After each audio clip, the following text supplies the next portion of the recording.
He thought inviting her would break her spirit, but when she stepped through those golden doors with two little hands clutching hers, it wasn't she who looked small. It was him. Hello, friends. Welcome to another episode of Ever After. Before we begin the story, kindly tell us where you are listening from in the comments. Chapter 1. Dual Introduction. The chandelier above the ballroom sparkled like 1,000 captured stars, its glow reflecting in the polished marble floors of Adrian Blackwood's estate. He stood at the center of it all, a man carved from ambition and arrogance, his tuxedo cut sharp enough to slice the air. Guests laughed at his jokes, clinked glasses in his honor, and leaned in to bask in his approval. Yet for all the applause and the hollow echo of champagne glasses, Adrian's chest carried a silence no one could fill. Wealth had built him walls, golden, towering, and suffocating. His eyes scanned the crowd not for admiration, but for distraction. That was what power had become to him, a distraction from emptiness. On the other side of town, in a small brick apartment warmed by the scent of baked bread and children's laughter, Elise Carter folded tiny shirts with care. She was not dressed in silk or jewels. Her hands were worn from work, her face carrying soft traces of exhaustion. But her smile glowed as her 6-year-old twins played in the corner, stacking blocks into crooked castles. "Mommy, look, we made a tower taller than you," one of them shouted, his brown eyes bright with victory. Elise laughed, the sound genuine and tender, filling the modest space with warmth. She knelt down, wrapping both children in her arms. "Taller than me? That means it's taller than the world." Here was the quiet richness of her life. Two little souls who loved her without condition. Where Adrian was surrounded by people who smiled at his wealth, Elise was anchored by hearts that adored her simply for being their mother. But that night her peace was interrupted. On the kitchen table lay a heavy cream envelope, embossed with gold lettering that almost mocked her. The invitation had arrived earlier that day, slipped through her door like a ghost from the past. "Mr. Adrian Blackwood cordially invites you." Her fingers trembled when she first opened it, her stomach tightening with dread. It had been years since she'd seen him, years since he had cut her from his life with words that still echoed. And yet here was his name, commanding her presence as if time had not passed. She had almost torn it apart. Almost. But something inside her stopped her. Not revenge, not curiosity. Something quieter. Perhaps the need to face him, to show herself, not as the broken girl he had left, but as the woman she had become. Her twins tugged at her sleeve, breaking her thoughts. "Mommy, what's wrong?" "Nothing," she said softly, pressing a kiss to their foreheads. But in her heart, questions churned. Why now? Why her? Across town, Adrian's reason was simple. Revenge. In the quiet of his study, before the guests arrived, Adrian had leaned back in his leather chair, swirling a glass of bourbon. He remembered Elise as the girl who had walked away from him when he was young and raw, before his empire was built. To him, she represented weakness, poverty, vulnerability, rejection. Inviting her tonight wasn't about closure. It was about proving a point. He wanted her to see what she had lost, to stand beneath the chandeliers of his world and realize she was nothing compared to him. The thought fed his pride, even as guilt flickered beneath. But he buried that quickly. Guilt was a luxury he refused to afford. Back in her apartment, Elise smoothed her dress. Simple, elegant, chosen not to impress but to carry dignity. She looked in the mirror, brushing back a strand of hair, and whispered to her reflection, "You're stronger now. You don't need his approval." But then, two little voices piped up. "Mommy, can we come with you?" She froze. The invitation had been meant for her alone, but the thought of leaving them felt wrong. And in a sudden wave of courage, she realized, yes, she would bring them. They were her life, her pride, her proof that she had built something real despite the ruins he left behind. That night, as Adrian raised his glass in toast to his guests, Unaware of the storm walking toward his doors, Elise tightened her grip on her children's hands. Two worlds about to collide. And when they did, no amount of gold, glass, or arrogance could shield Adrian from the truth waiting at his gates. If you were Elise, would you accept the invitation and face the person who once broke you? Or would you walk away and protect your peace? Share your thoughts in the comments. Chapter 2. Emotional Spark. The ballroom pulsed with soft jazz and the clinking of crystal glasses. Laughter floated above the tables draped in white linen, where wealthy men and women leaned in close, trading polished smiles and practiced compliments. Adrian Blackwood stood among them like a king in his castle, his hand resting casually in his pocket, his glass of champagne untouched. His voice carried easily, smooth and confident. Success isn't about chance. It's about vision, about discipline, and about knowing who belongs in your circle and who doesn't. The crowd chuckled knowingly, their admiration feeding his pride. He smirked, glancing briefly at the grand entrance doors. Any moment now, Elise would walk in and his performance would be complete. Tonight, she would see the gap between them, a chasm carved by his power, his fortune, his untouchable status. The orchestra swelled, and the air seemed to shift. Heads turned toward the doors as they opened slowly, revealing her, Elise. She stood framed by the golden archway, simple in her elegance. Her dress wasn't designer. It didn't need to be. It flowed softly around her, dignified yet unassuming, its muted color making her glow with quiet strength. Her hair was swept neatly, her chin lifted, her gaze steady. But it wasn't just her. Two small figures flanked her, each holding one of her hands. A boy and a girl, twins, identical in their dark curls and curious eyes, walked beside her, their presence like a shockwave. The ballroom hushed, glasses froze midair, conversations died on tongues. Adrian's heart slammed against his ribs. The twins. His throat tightened. The boy adjusted his little bow tie nervously. The girl clutched a small stuffed rabbit in her free hand. Innocent, unbothered by the glittering eyes staring at them, they followed their mother with trust and certainty. Elise's steps were measured, her back straight, as though each stride declared, I will not bow to you. Adrian forced his expression into one of cool detachment, though his palms itched with heat. She brought children? He muttered under his breath. Beside him, one of his colleagues leaned in, whispering, Are those hers? With you? The words cut like glass. He gave no reply, jaw tightening. Elise reached the edge of the crowd, the silence thick around her. She could feel their eyes on her, measuring her against the glittering women draped in diamonds. But she didn't waver. She gave the twins' hands a reassuring squeeze, bending low to whisper, Chins up, my loves. We're not afraid. The boy nodded bravely. The girl gave a small, shy smile. When Elise straightened again, her gaze locked with Adrian's across the room. For a moment, time cracked. He saw the same eyes he had once loved, the same steadiness that used to challenge him in ways no one else dared. But there was something new, too.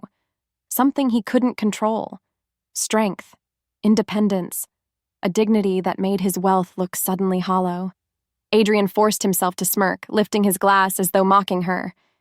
Ladies and gentlemen, he said smoothly, his voice carrying, it seems our evening just got more interesting.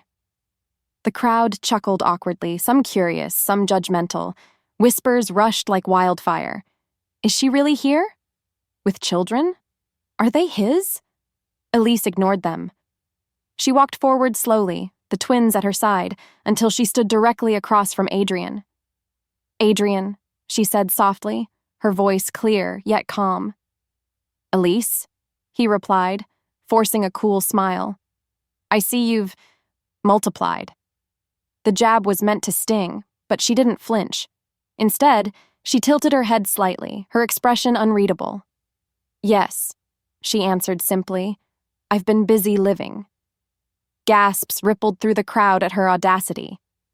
A few even smiled, entertained by the quiet sparring. Adrian's chest tightened.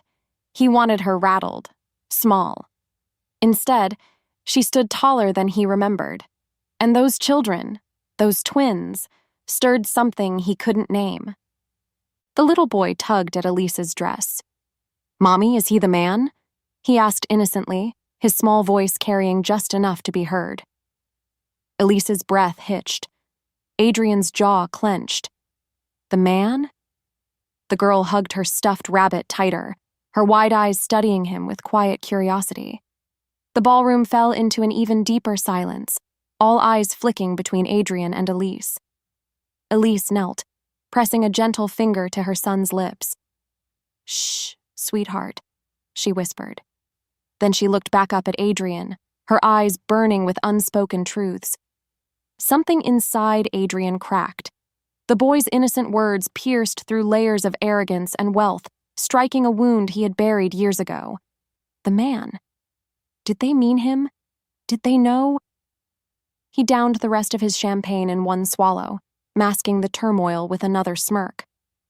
"Well," he drawled, "you've certainly made an entrance." Elise's lips curved, but not in amusement. "I didn't come here for your approval, Adrian." Their eyes locked, the air thick with years of anger, pain, and something else neither dared to name. Around them, guests shifted uncomfortably, sensing the weight of a history they didn't understand. Adrian leaned in slightly, lowering his voice so only she could hear. "What game are you playing, Elise?" She met his stare without blinking. "No game, just truth. You invited me to humiliate me, didn't you? But the thing about humiliation is, it only works if I let it." His smirk faltered. And for the first time that night, Adrian Blackwood, the man who thought he owned the room, felt like the smallest one in it. If you were Adrian standing face to face with the person you once betrayed, and their children, what would you feel first? Guilt, anger, or denial? Share your honest answer in the comments. Chapter 3. Resistance. Adrian retreated to the far end of the ballroom, his glass refilled though untouched. He forced a laugh at something a colleague said, but the sound came out sharp, brittle.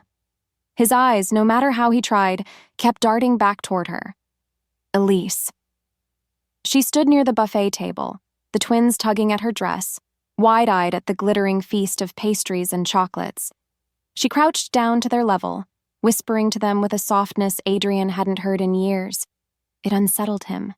That softness, that calm assurance. She wasn't the broken, apologetic woman he had expected to walk through those doors.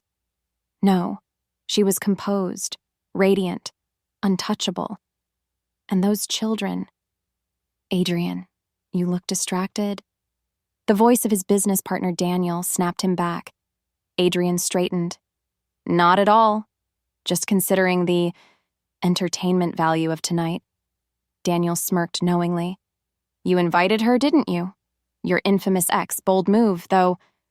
He leaned closer, lowering his voice. "The children were unexpected." Adrian's jaw ticked. "They're irrelevant." "Are they?" Daniel raised a brow. "They look an awful lot like—" Adrian cut him off with a glare that could curdle wine. "They're not mine." His words were sharp, almost desperate.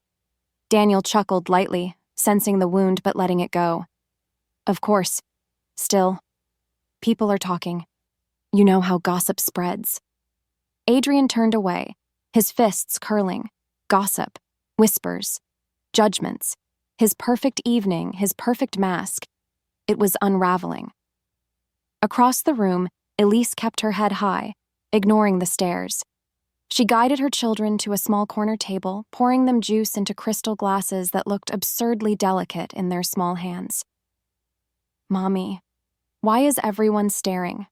the little girl asked, her curls bouncing as she leaned closer. Elise smoothed her daughter's hair.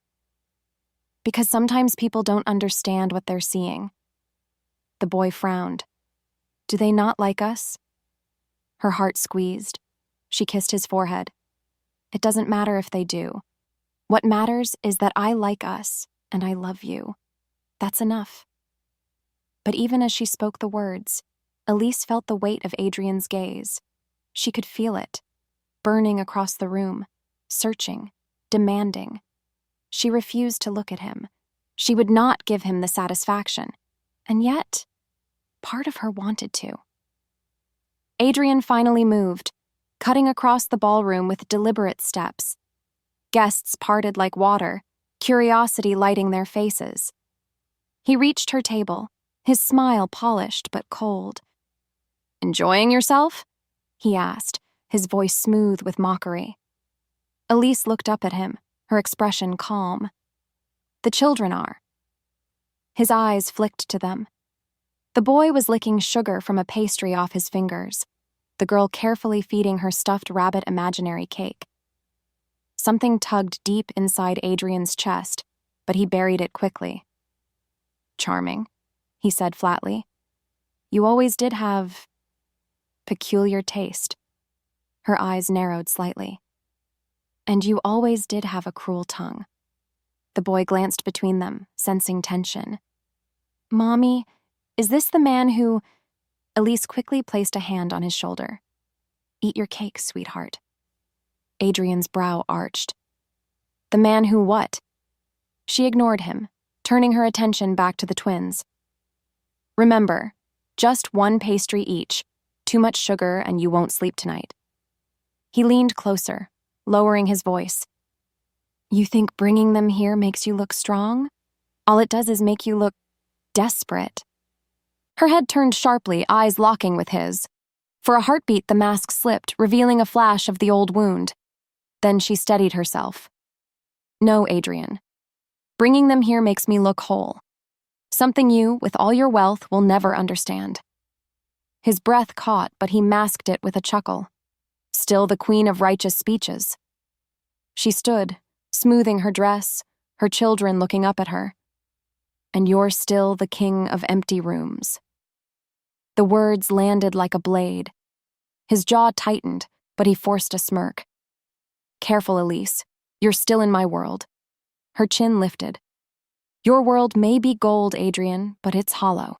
Mine may be small, but it's filled with love. Which sounds richer to you?" For a moment, silence stretched between them. Their eyes clashed, the years of bitterness and longing boiling beneath the surface. Then Adrian scoffed, stepping back. "Enjoy your evening."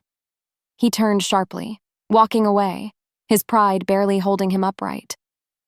Elise sank back into her chair, her children leaning against her. Her heart pounded, but she refused to let it show. He wanted to rattle her, and for a moment he had. But she would not crumble. Not tonight. Still, as she stroked her daughter's hair, Elise felt the old ache pressing at her chest. Why had he invited her? Why now? And why, after everything, did part of her heart still beat faster when his eyes met hers? Adrian stood by the balcony, his hand gripping the railing until his knuckles whitened. The city lights glittered below, mocking him with their careless sparkle. He had won every deal, crushed every rival, conquered every ambition. Yet tonight, faced with the one woman who had truly known him, he felt like a man undone. And those children? No. He couldn't allow himself to think of them. But even as he turned his back, their small faces haunted him, refusing to let him retreat fully into denial. Chapter 4. Forced Proximity. The night outside the Blackwood estate turned unexpectedly wild. A storm rolled in from the coast, sudden and fierce, rain hammering against the tall windows, thunder rattling the chandeliers above. Guests whispered nervously, huddling closer to the orchestra's music, though it did little to drown the storm's rage. Adrian's head of staff slipped quietly to his side. "Sir, the roads are flooding. It may be unwise for your guests to leave until the storm passes?" Adrian's jaw tightened. Of all nights, it had to be tonight. He forced a nod. "Make arrangements. Ensure they're comfortable." But when his gaze flicked across the room and landed on Elise, still seated with the twins, her calm presence unaffected by the storm's chaos, Something heavy settled in his chest. She wouldn't be leaving either. The thought unsettled him more than the thunder. The announcement rippled through the guests. They would remain in the estate until the storm cleared. Some laughed it off, others sighed, but most resigned themselves to it. Servants bustled with blankets, extra food, and fresh logs for the fire. Adrian kept his distance, though his eyes betrayed him often, sneaking toward the far corner where Elise guided her children to a cushioned sofa near the fireplace.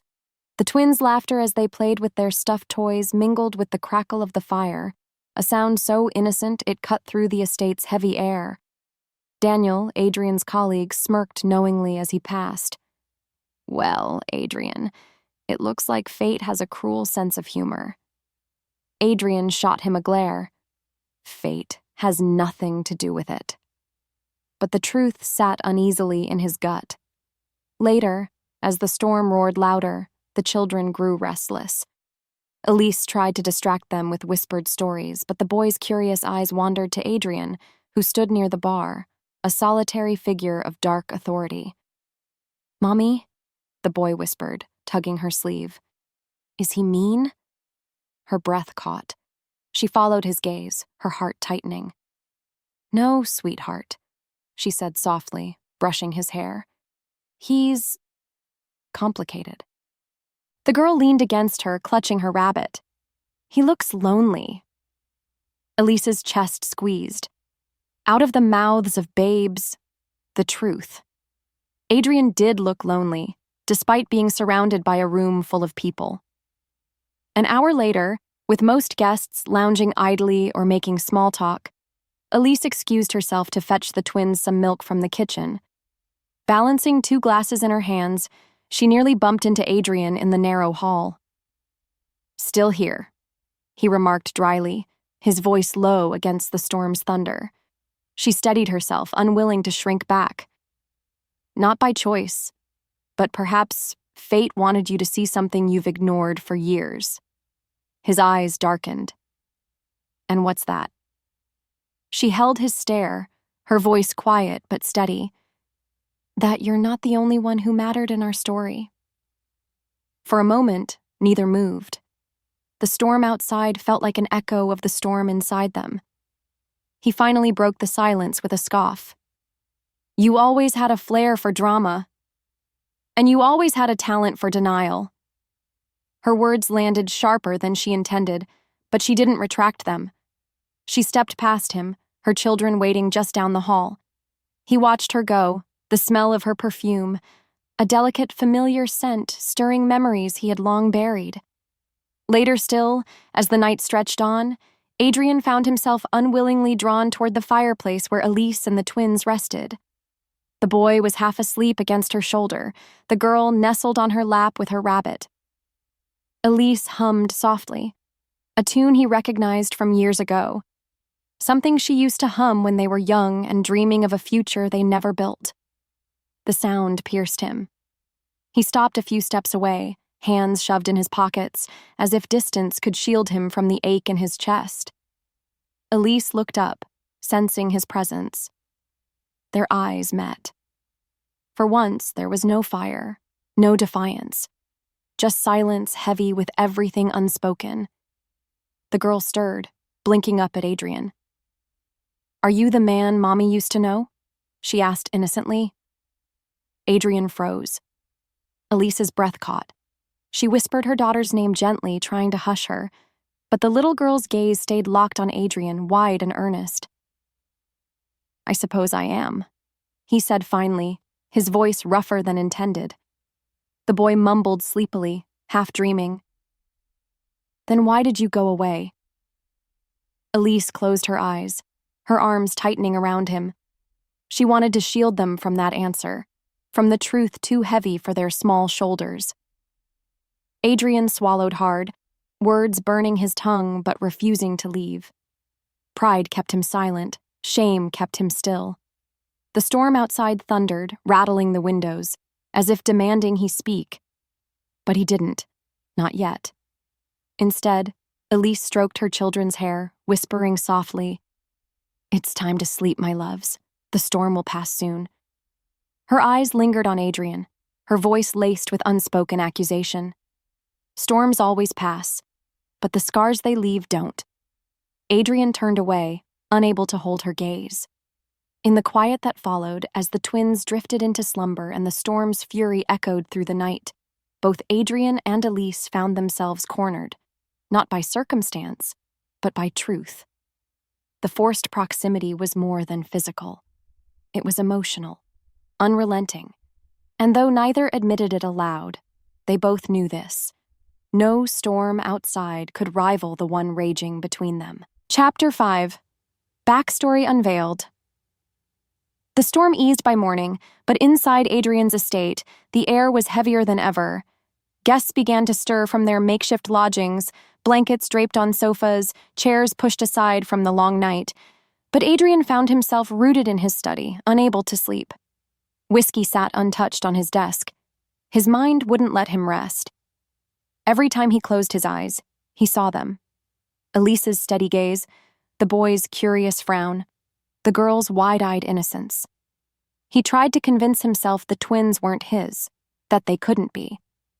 But the way the boy tilted his head when he asked a question, the exact way Adrian used to when he was a child, no. He refused to believe it.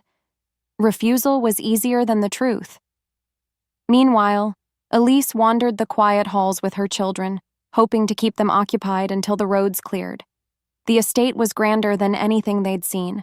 Massive portraits, glittering chandeliers, a staircase that seemed to climb forever. "Mommy," the boy whispered, "did you used to live here too?" Her steps faltered. "No, sweetheart, this isn't our home." "But you know the man who does," her daughter added. Elise pressed her lips together, stroking their hands gently. "I knew him a long time ago. Before you were born." The boy tilted his head. "Did you like him?" Her throat tightened. "I loved him," she whispered before she could stop herself. And then, as though summoned by the confession, Adrian appeared at the end of the hallway. His eyes found hers instantly, the question on his lips sharp. "You loved me?" Elise froze, heat rushing to her cheeks. The twins glanced between them, sensing tension. "I loved the man you used to be," she corrected, her voice firm. "Not the one who stands before me now." Adrian's jaw flexed. He took a step closer. "And what exactly changed?" Her laugh was bitter. "You did." The children tugged at her hands, sensing the heaviness. She led them toward the sitting room, whispering that they should rest. Once they were settled on the sofa with books, Elise turned back to Adrian, her eyes sharp. "You really don't remember, do you?" she asked. He frowned. "Remember what?" Her voice trembled, but she steadied it. "The night you ended us.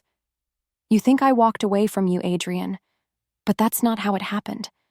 His brow furrowed. He remembered anger, shouting, the sting of betrayal. He remembered her tears, but the details, blurred by bourbon and pride, escaped him. She closed her eyes, the memory unfolding against her will. Flashback. They had stood in a cramped apartment years ago. Elise, younger, her hands trembling as she held out a letter, her acceptance into a teaching program overseas. "I can't leave now," Adrian had snapped, his pride already bruised. "I'm building something here, and you're supposed to be by my side." Tears had filled her eyes. "I wanted you to come with me, to build something together, but you only ever saw yourself." He had sneered, drunk on ambition and resentment. "Go then. If you think you're too good for me, leave. You'll be nothing without me." Those words, his words, had broken her. And though she hadn't left for the program, she had left him, because love couldn't survive cruelty that deep. Flashback fades. Elise's eyes burned as she whispered, "That's the man you became, Adrian. Arrogant, cruel." So I walked away with what little dignity I had left. Adrian's chest heaved, shame twisting his gut. He remembered pieces now, fragments of the fight. He had thrown away something precious. And for what? Pride? Fear of being left behind? He swallowed hard. And the twins? His voice was low, dangerous. Were you already?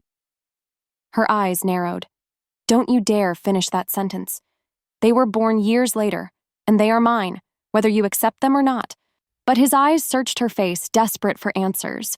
The resemblance was undeniable. Elise? His voice broke slightly. Are they mine? Her silence was louder than thunder. She looked away, stroking the curls of her daughter, who had fallen asleep with her rabbit clutched tight. What difference would it make? It would make every difference, he hissed. Her head snapped back toward him, anger flaring. Would it? You, the man who once told me I was nothing without you, you expect me to believe you'd have been a father? That you'd have chosen love over pride? His lips parted, but no words came. She stepped closer, her voice trembling now, filled with both rage and pain. You weren't there, Adrian. Not when I needed you. Not when I cried myself to sleep wondering how to raise children alone. Not when the bills piled up. When my body was breaking. When my heart was shattered. You weren't there. Her words slammed into him harder than any storm. For the first time in years, Adrian felt small. Powerless. The empire he built, the wealth he flaunted, none of it mattered in the face of her truth. He wanted to argue, to defend himself, to say he hadn't known. But the truth was simpler, sharper. He hadn't tried.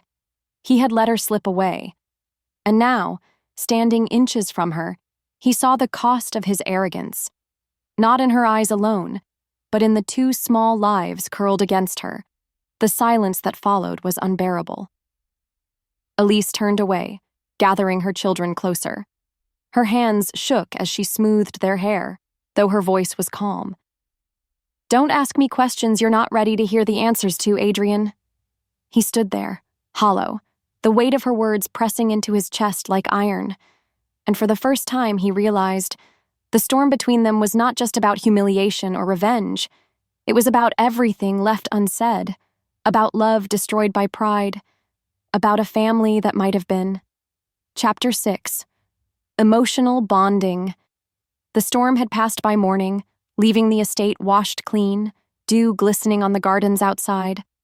Guests bustled with relief, preparing to leave, but Adrian lingered in the great hall, restless, as though the clearing skies unsettled him more than the storm itself. He found himself watching Elise again. She stood by the window, sunlight catching in her hair, the twins pressed against the glass, marveling at the sparkling rain outside. Their laughter rang through the room, light and unburdened. It had been years since Adrian had heard laughter like that within his walls, years since joy had lived in his home. He didn't mean to move closer, but his feet carried him anyway. When he stopped a few steps away, the boy turned, his eyes curious. Do you live here all alone? The child asked suddenly, his small voice echoing across the marble. Adrian blinked, caught off guard. He glanced at Elise, who met his gaze steadily, saying nothing. Yes, Adrian admitted finally. His voice came out rough, quieter than intended. I live here alone. The boy tilted his head. That sounds lonely. The words pierced deeper than they should have. Adrian opened his mouth, then shut it again, unable to find a retort. Elise's lips curved slightly, almost pitying, but she said nothing. The little girl, still hugging her rabbit, stepped closer. You could play with us. Then you wouldn't be lonely. Adrian stiffened, the suggestion so innocent it unraveled him. Play? He hadn't played in decades. His life was boardrooms, contracts, and battles for dominance. But the girl's wide eyes left no room for his pride. What would we play? He asked cautiously. Her face lit up. Castles. She pointed toward the sofa cushions nearby. We can build one and you can be the king. For the first time in years, Adrian laughed, an awkward, surprised sound that startled even him. He glanced at Elise, half expecting her to stop them, But she only watched quietly, her arms crossed, her expression unreadable. Moments later, Adrian found himself kneeling on the ornate rug, stacking sofa cushions with two determined children. "This one goes here," the boy insisted, dragging a cushion twice his size. Adrian chuckled, steadying it for him. "No, it goes here," the girl argued, plopping her rabbit atop the tower. "The rabbit is queen," Adrian raised a brow. "A queen rabbit?" "Yes," she declared proudly, "and she rules better than you." Laughter spilled from Elise before she could stop it. The sound was soft, melodic, and painfully familiar. Adrian glanced at her, the corners of his own lips twitching. For a moment, it felt like years had melted away. The twins climbed into his lap without hesitation, crowning him the king who must protect the castle. Adrian allowed it, awkward but strangely content. Their tiny hands tugged at his sleeves, their giggles filling the empty spaces inside him. For the first time in years, the great Blackwood estate felt alive. Later, when the twins ran off to chase each other through the halls, Adrian and Elise found themselves alone by the fireplace. Silence stretched, but it wasn't as sharp as before. "You're good with them," Elise admitted softly, surprising herself. Adrian stared into the fire. "I don't know what I'm doing." "They don't need perfection," she said. "Just presence." Her words hung in the air, heavy with meaning. Adrian swallowed hard, guilt pressing at him again. "Elise," he began, then stopped. His pride wrestled with his vulnerability. Finally, he whispered, "Do they know? About me?" She met his eyes, her own filled with quiet steel. "They know enough. They know their mother loves them. That's always been enough." "But not the truth," he pressed. Her jaw tightened. The truth would have broken them before they could understand it. The fire crackled between them. For a moment, Adrian wanted to confess everything, his regrets, his sleepless nights, the hollow victories. But the words caught in his throat. Instead, Elise broke the silence. "Do you ever regret it? The things you said? The way you ended us?" Adrian's chest tightened. He could have lied. He could have deflected. But something in her gaze demanded honesty. "Yes," he admitted, his voice barely audible. "Every day." The confession lingered in the air, raw and unpolished. Elise's eyes softened just slightly before she looked away. That evening, as the last guests prepared to depart, the twins ran to Elise, their cheeks flushed with excitement. "Mommy, he helped us build a castle," the boy exclaimed, "and the rabbit was queen." Elise smiled faintly, smoothing his hair. "That sounds wonderful." The girl tugged her sleeve. "Can we come back and play again?" Elise hesitated. Her gaze flicked to Adrian, who stood nearby, trying and failing to mask the hope in his eyes. "We'll see," she said finally, her voice soft. For the twins, it was enough. They skipped off, their laughter echoing down the hall. Adrian turned to Elise, his voice low, vulnerable. "You've built a life without me. A good one. I see that. But, Elise..." His throat tightened. "I don't want to be a ghost in their lives, or yours." Her eyes shimmered, though she blinked it away. "It's not that simple, Adrian. You can't erase years with a single night." "I'm not asking to erase them," he said, his voice breaking. "I'm asking for a chance to start again." Her silence was heavy, filled with fear, longing, and the possibility of forgiveness. For the first time since their reunion, Elise didn't look at him with only anger. She looked at him with something more dangerous. Hope. Chapter 7. The Shatter Point. The morning sun glistened on the wet cobblestones outside as carriages and cars lined the driveway to take the last of Adrian's guests home.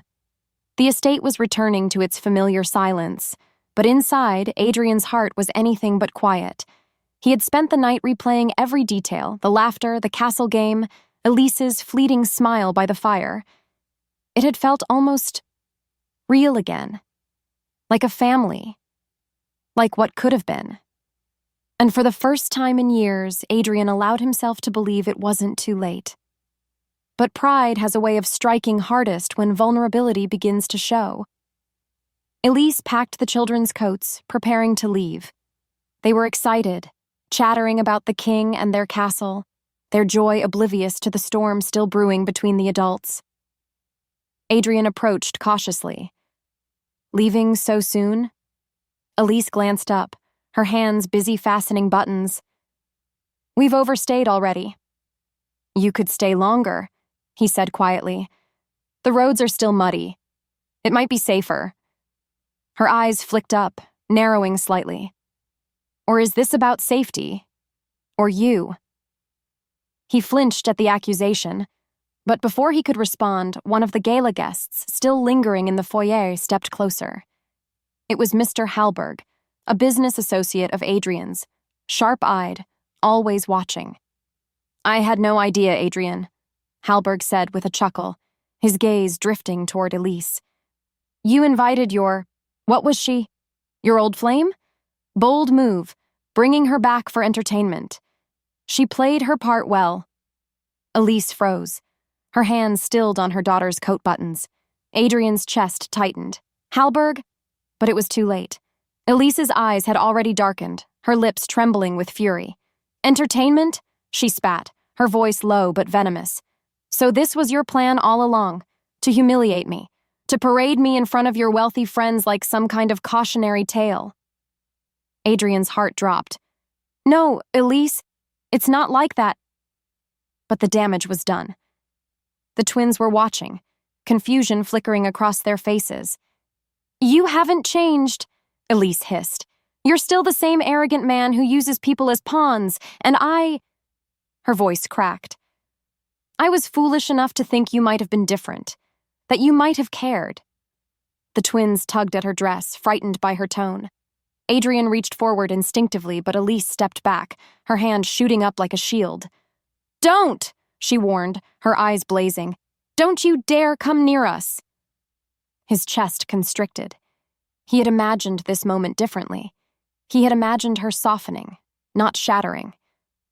Elise, please. Please. Her laugh was harsh, bitter. You don't even know the meaning of the word. You had everything, Adrian. Wealth, power, this empire. And you still needed to drag me into your games. You've broken me once. I won't let you do it again. Not to me. Not to them. The twins looked up at her, eyes wide, trying to understand. The boy whispered, Mommy, why are you crying? She swallowed hard, forcing herself to kneel down and smooth their hair. It's nothing, sweetheart. We're leaving now. Adrian's desperation spiked. He could feel them slipping away. Elise, the twins, everything he hadn't even realized he longed for until last night. Don't go, he whispered. The words scraped raw against his throat. But Elise didn't look at him. Her hands trembled as she guided the twins toward the door. You don't get to ask that of me anymore, she said. And then, she was gone. The slam of the door echoed through the cavernous estate, reverberating in Adrian's chest like a gunshot. Silence followed. Deafening silence. For the first time in years, Adrian's empire felt like what it truly was, an empty, soulless palace. His reflection stared back at him in the grand mirror above the fireplace. Tailored suit, polished shoes, every mark of success. And yet he had never looked more like a man undone. He sank into the nearest chair, gripping his head in his hands. The sound of Elise's voice still lingered in the air, accusing, broken, final. Was Hallberg wrong? Was there still truth in Elise's accusation? Had he really brought her here just to prove something? To himself? To his peers? Shame clawed at him. Maybe at first, yes. He had wanted to show her the life she'd missed out on, the empire she could have shared. He had wanted revenge for the wound she left behind. But somewhere along the way, the need for revenge had turned into something else. The games had become real. The castle of cushions, the laughter, the hope. It hadn't been about humiliation. It had been about longing, about love, and now it was gone. That night, Adrian wandered the halls like a ghost. Everywhere he turned, he saw them. Elise's defiance, the twins' laughter, the rabbit perched on the castle tower. He passed the living room where the cushions still lay scattered. He couldn't bring himself to clean them. The chaos of it felt like the only proof they had ever been there. By midnight, he found himself standing at the grand doors where Elise had left. His hand rested against the wood, the silence pressing against him. He whispered her name, but only the echo answered. And for the first time since he was a boy, Adrian Blackwood wept. Chapter 8. The Choice.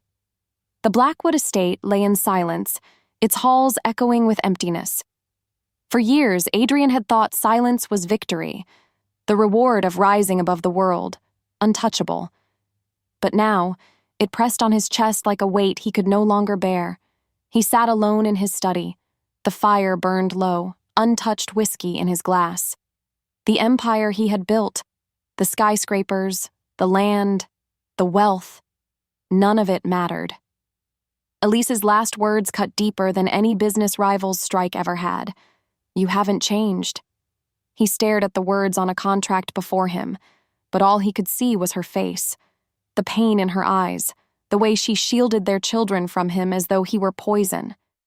His hands trembled. Was she right? Had he simply repeated history, using her as a pawn for his pride? His father's voice echoed in his head, the same one that had driven him since boyhood. Strength means never letting them see you weak. Adrian clenched his jaw. That voice had made him rich. That voice had made him powerful. But it had also left him alone. And now it threatened to leave him loveless too. He closed his eyes, whispering to the empty room. I don't want to be strong if it means losing her again. For the first time, Adrian Blackwood admitted the truth to himself. Pride had been his prison, and only vulnerability could set him free. Meanwhile, Elise sat in her small apartment across town. The twins were asleep, curled in their beds, clutching their rabbit. She stood by the window, staring at the city lights, her arms wrapped tightly around herself. She had walked out of the Blackwood estate with fire in her veins, but now, in the quiet of night, her resolve began to shake. Adrian's words haunted her. I don't want to be a ghost in their lives, or yours. Her heart twisted, because despite everything, part of her wanted to believe him. She had seen something different in his eyes when he played with the children, when he laughed, when he confessed regret. It wasn't the man who had once thrown her away. It was someone else. Someone broken, yes, but also someone reaching. She pressed her forehead to the glass, tears slipping free. Don't be a fool, she whispered to herself. Don't let him hurt you again. But her reflection in the window looked back at her with doubt, because the truth was she wasn't afraid he hadn't changed. She was afraid he had, and that she might still love him. The next morning, Adrian rose with a decision. The sleepless night had left his eyes hollow, but clarity burned behind them. He wouldn't send flowers. He wouldn't send money. He wouldn't hide behind grand gestures or power plays, not this time. He would go to her, not as a millionaire, not as a Blackwood, but as a man stripped bare. So he left his estate. For once, there was no driver, no entourage, no polished suit. He drove himself in silence through streets that seemed unfamiliar outside his world of wealth. His chest tightened with each turn of the wheel, fear whispering he might be too late. Elise was making breakfast when the knock came. The twins were still in their pajamas, giggling over cereal, when she froze, spatula in hand. No one knocked at this hour. Her heart hammered as she approached the door, dread curling in her stomach. She opened it slowly. And there he was, Adrian, standing in the hallway, alone. No tailored armor, no shadow of arrogance, just a man with tired eyes and trembling hands. Adrian, she breathed, her voice caught between shock and anger. Elise. His voice cracked on her name. He swallowed, forcing himself to hold her gaze. "I came to say I'm sorry." She blinked, startled by the simplicity of it. "Sorry?" "For everything," he whispered. "For the words I said years ago. For the way I let pride destroy us. For last night." His voice faltered. "I didn't bring you there to humiliate you. I thought I had. I thought I wanted to. But when you walked in with them, everything changed. It wasn't humiliation I felt. It was..." His chest heaved. It was regret. It was longing. It was love. Tears stung her eyes, but she forced her arms tighter across her chest. "You can't just say that and expect everything to disappear." "I don't expect it," he said quickly. "I don't expect forgiveness today, or tomorrow. I can't live like this anymore, Elise. Empty, alone, without you, without them." His voice broke, raw and pleading. "Give me a chance. Not to be perfect, just to try. Please." For a long moment, silence stretched between them. The twins peeked from behind Elise's legs, curious. "Mommy?" the boy asked softly. "Is he the king again?" Elise's throat tightened. She glanced down at them, then back at Adrian. His eyes glistened, not with pride, but with desperation. For once, Adrian Blackwood stood with nothing to shield him, and for the first time in years, Elise saw not the man who had broken her, but the man who could be whole with her. Chapter 9. Resolution. The hallway was unbearably still. Elise's hand rested lightly against the doorframe, torn between shutting him out forever or letting him in. Adrian stood motionless, afraid that even breathing too loud might break the fragile thread holding them together. The twins watched with wide eyes, sensing that something monumental hovered in the air. Elise's lips parted, but no words came. She could still hear his voice trembling with apology, still see the naked truth in his eyes. He had always been powerful, intimidating, untouchable. But here, at her doorway, he was simply a man asking for another chance. Her heart warred with itself. Pride whispered caution. Love whispered possibility. Finally, she stepped aside. "Come in." Adrian exhaled a breath he didn't know he was holding. He entered quietly, not daring to touch anything, as though afraid one wrong move might send her running again. The twins scampered back to the table, delighted at the prospect of company. "You want cereal?" the little girl asked brightly, offering him her spoon. Adrian's throat tightened. "I'd love some," he said softly, crouching to their level. Elise watched, arms folded, her emotions a storm. She wanted to remain hard, but seeing him sit awkwardly at her tiny kitchen table, this man used to palatial dining halls now fumbling with a plastic spoon, it cracked something inside her. The boy giggled. "You're not very good at eating cereal." Adrian smiled faintly, milk dripping onto his suit sleeve. "Guess I need a teacher." The twins laughed, and for the first time, Elise's kitchen rang with the sound of something new. Belonging. When the children were finally ushered off to play, Elise and Adrian sat across from one another. The silence was heavy, but it wasn't empty anymore. "You said you're sorry," she began quietly. "But sorry doesn't erase the past." "I know," Adrian said, his voice low. "And I'll spend the rest of my life proving it wasn't just words. I can't change what I did, but I can change who I am, from this moment on." Her eyes softened despite herself. "And what if I can't trust you?" He leaned forward, his gaze steady. "Then I'll wait, however long it takes. I'd rather wait outside your life trying than go back to living in a mansion full of nothing." Her breath caught. The man who once measured everything in wealth was now offering her the one thing money couldn't buy: humility. Tears slid down her cheeks. She whispered, "Why now, Adrian? Why after all these years?" He swallowed hard. "Because when I saw the twins, I realized something. They're everything I thought I didn't need. and they're everything I'll never deserve. But I want to try anyway. Elise broke. She pressed her hands to her face, sobbing quietly, all the years of hurt and longing pouring out. Adrian rose, hesitated, then slowly knelt before her. "Elise," he said softly, his voice trembling, "I don't want redemption. I want you. I want them. I want a family. Not because it makes me look powerful, but because it makes me human." Her hands lowered, and her tear-streaked face met his.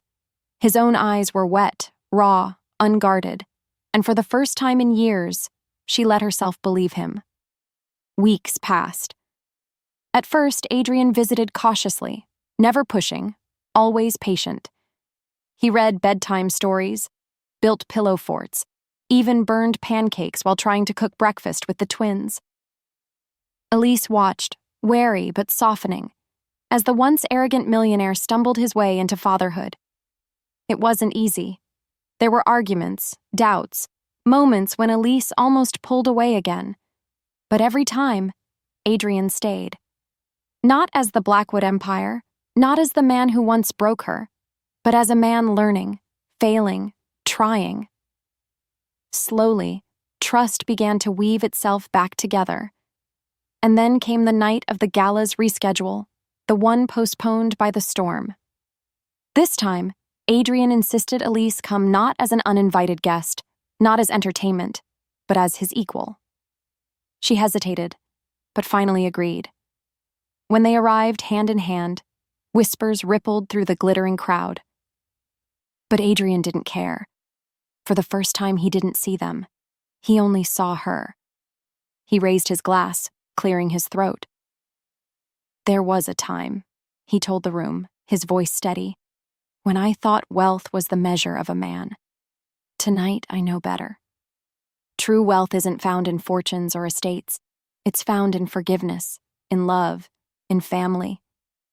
His eyes sought Elise's, shimmering with pride. Not the old kind, but the new, softer kind. "And I am the richest man here tonight, because she gave me another chance." Elise's chest tightened. Around them, applause filled the hall, but for her, the world shrank to just his eyes, his voice, his truth. And in that moment, she knew. He had changed. She reached for his hand, and he clasped it, grounding her. Together, they stood before the world, not broken halves, but a whole. Later that evening, away from the glitter and music, Adrian bent down to the twins. "Do you remember when you called me the king?" he asked gently. The boy nodded. "Yeah." Adrian smiled. "I don't want to be a king anymore. I just want to be your dad." The twins beamed, and Elise's heart broke open completely. As they walked out of the gala into the cool night air, Elise slipped her hand into his. She whispered, "Don't make me regret this." Adrian squeezed her fingers, his voice steady with promise. Never again. And for the first time since their story began, the night didn't feel like an ending. It felt like a beginning. If you were Elise, could you forgive Adrian after years of betrayal and trust that love can truly change someone? Or is forgiveness too great a risk? Share your thoughts below. I'd love to hear your take. Thanks for staying till the end. Don't forget to like the video, share, and subscribe.